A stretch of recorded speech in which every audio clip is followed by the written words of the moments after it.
Hello दोस्तों, आप सभी का स्वागत है एक और नई हॉरर स्टोरी में। जो ये घटना है मुझे जिग्नेश ने हमें बताई है। ये एक रियल हॉरर स्टोरी है जो उसके साथ घटना घटी है। तो प्लीज़ सबसे पहले चैनल को सब्सक्राइब करो और वीडियो को एंड तक जरूर देखो। जिग्नेश है जो अपने माँ बाप के साथ अलकापुरी में रहता था। वो एक गुजराती लड़का था। उसके पापा की मिठाई की दुकान चलाते हैं और माता हाउसवाइफ थी। ये घटना उसके साथ 5 साल पहले की है। इसके बारे जो जब सोचता है तो वो आज भी डर जाता है। इस घटना को याद करने के बाद जिग्नेश की ये दिल की धड़कन बढ़ जाती है। डर के कारण उसके हाथ भी कांपते हैं। भूत प्रेत और शैतान में कभी नहीं मानता। ये सब बकवास है ऐसा मानता था। लेकिन ये घटना के बाद वह अंधेरी गली में से भी निकलना तो उसके हाथ पैर कांपने लग जाते हैं। आज उसकी हालत ऐसी हो गई है, आज तक रात को भी सोने समय वो घर की लाइट्स चालू रखकर सोता है। उसके पापा बहुत ही कड़क स्वभाव के थे। वह 12वीं कक्षा की परीक्षा के रिजल्ट के खराब आने के कारण बहुत गुस्सा हुए। उसका गुस्सा सातवें आसमान पे पहुंच गया तो उसको मार पीट कर घर से बाहर निकाल दिया। वह बड़ौदा की राजकोट भाग गया। बहू के वह अपने दोस्त को रहने के लिए मदद की। लेकिन उसे कौन काम देगा क्योंकि वह 12वीं कक्षा में फेल हुआ था। नौकरी नहीं मिली पर उसने हिम्मत नहीं हारी। वह अपने पिताजी से जो मिठाई बनाते थे उसका काम उसने बचपन में ही सीख लिया था। राजकोट के गोडल रोड पर फुटपाथ पे पूरी चाट बेचना शुरू कर दिया। मिठाई बनाना और सारे प्रकार के नाश्ते बनाने का काम वो उसे उसके पापा ने जो सिखाई दिया था बचपन में उसने वो काम करना शुरू कर दिया। उसे सब कुछ बनाना आता था लेकिन पता नहीं कि उसका धंधा ठीक से नहीं चल रहा था। पूरे दिन में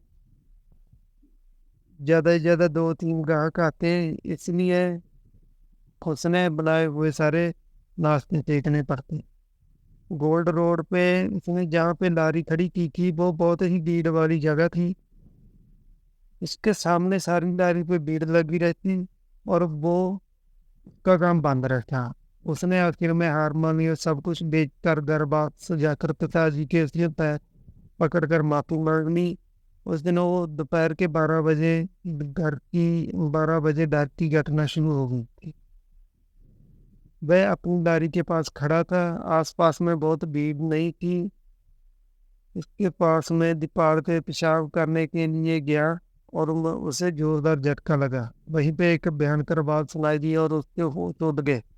उसे लगा कि कोई प्यासा पानी पी के संतोष हुआ, ऐसा खुश हुआ है। थोड़ी देर में उसने देखा कि लारी के पास भीड़ जमा होने लगी और मुंह पे गिर गया। जब उसने देखा कि मेरी लारी के पास एक ग्राहक खड़ा था, वह खड़ा होकर उस ग्राहक के साथ बात करने लगा। वो आदमी अजीब गरीब लगता था।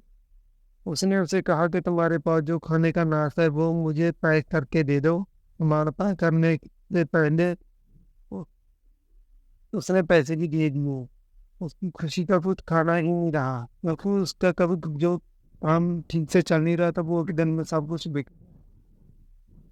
उस आदमी ने उसकी सारी मिठाई नाश्ता खरीद लिया और उसे पैसे ज्यादा भी दे दिए।